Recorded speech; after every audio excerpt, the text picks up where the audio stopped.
Nighttime riding, same issues. I love that he's using his brights. Go ahead and use your brights. That was quick. So we're gonna have to discuss that really quick.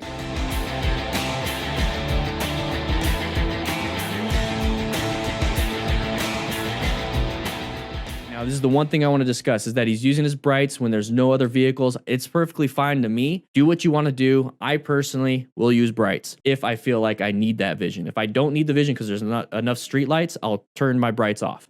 But here's the thing. He's using his brights so he's able to see more. He has better vision at night because nighttime brings low visibility.